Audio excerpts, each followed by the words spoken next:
আচ্ছা, একটা কথা কি আমরা ভেবে দেখেছি, আমরা যে মেম্বার নির্বাচিত করি আসলে তার কাজটা কি? তিনি কি শুধু ভোট নেওয়ার সময় এসে সালাম দেবে আর বিচার সালিশি করবে, নাকি আইনের চোখে তার আরও অনেক দায়িত্ব আছে? আজকের এই ভিডিওতে আমি আপনাদের সাথে একেবারে খোলাখুলি গল্প করব একজন মেম্বারের আসল কাজ কি, যাতে আপনারা এবারের নির্বাচনে পুরনো আমলের মুখ চেনা বা টাকা পয়সার রাজনীতি থেকে বেরিয়ে এসে একজন সঠিক মানুষকে বেছে নিতে পারেন। উন্নয়ন ও রক্ষণাবেক্ষণ। প্রথমে আসা যাক এলাকার উন্নয়ন নিয়ে। আমরা মনে করি রাস্তা বানানোই মেম্বারের একমাত্র কাজ, কিন্তু স্থানীয় সরকার আইন 2009 অনুযায়ী শুধু রাস্তা বানানো নয়, সেই রাস্তা বা ড্রেন পরিষ্কার রাখা এবং রক্ষণাবেক্ষণ করার দায়িত্ব মেম্বারের। আপনার এলাকার কচুরিপানা পরিষ্কার করা, কালভার্টের যত্ন নেওয়া, এমনকি গাছপালা লাগানোর দায়িত্ব মেম্বারের আওতায় পড়ে। তিনি আপনার ওয়ার্ডের ভৌত অবকাঠামো যেমন খেলার মাঠ, ঈদগাহের সুরক্ষা নিশ্চিত করতেও বাধ্য। সামাজিক নিরাপত্তা ও অধিকার। এবার আসি কার্ডের বিষয়ে। ভিজিডি, ভিজিএফ বা বয়স্ক ভাতার কার্ড নিয়ে গ্রামগঞ্জে কত অভিযোগ শুনি। আইনে পরিষ্কার বলা আছে, সুবিধাভোগী বা কার্ড পাওয়ার যোগ্য মানুষের তালিকা তৈরি করতে হবে ওয়ার্ড কমিটির মাধ্যমে, সেখানে মেম্বার নেতৃত্ব দেবে। এখানে কোনো স্বজনপ্রীতি বা রাজনৈতিক প্রভাব খাটানোর সুযোগ নেই।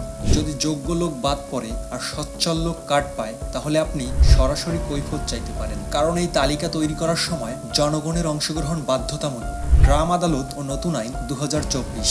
এবার একটা বড় খবর আপনাদের দিই। 2024 সালে গ্রাম আদালত আইন সংশোধন করা হয়েছে। আগে মাত্র 75,000 টাকার বিরোধ মেটানো যেত গ্রাম আদালতে, এখন সেটা বাড়িয়ে 3 লাখ টাকা করা হয়েছে। অর্থাৎ 3 লক্ষ টাকার পাওনা বা স্থাবর অস্থাবর সম্পত্তির বিবাদ ইউনিয়ন পরিষদেই সমাধান করা সম্ভব। আর এই আদালতে বিচারক প্যানেলে আপনার ওয়ার্ডের মেম্বারকে অবশ্যই থাকতে হয়।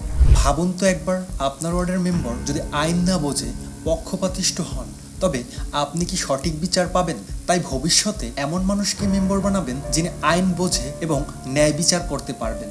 আপনার ক্ষমতা ওয়ার্ড সভা ও তথ্য অধিকার।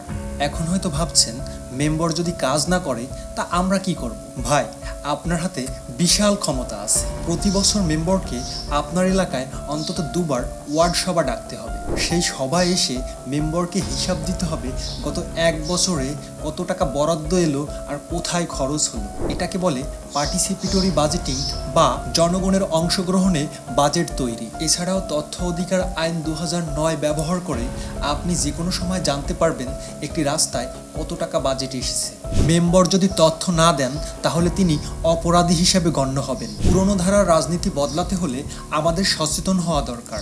যিনি শুধু মিছিল করেন বা টাকা ছড়ান তাকে নয়, বরং যিনি আপনার অধিকার আদায়ে কাজ করবেন এবং আইন অনুযায়ী ওয়ার্ড সভার আয়োজন করবেন তাকেই বেছে নিন। এই ভিডিওটি আপনার প্রতিবেশীকে দেখান এবং নিজের ওয়ালে শেয়ার করুন। আমরা সচেতন হলেই আমাদের গ্রাম পাল্টাবে। ভালো থাকবেন সবাই।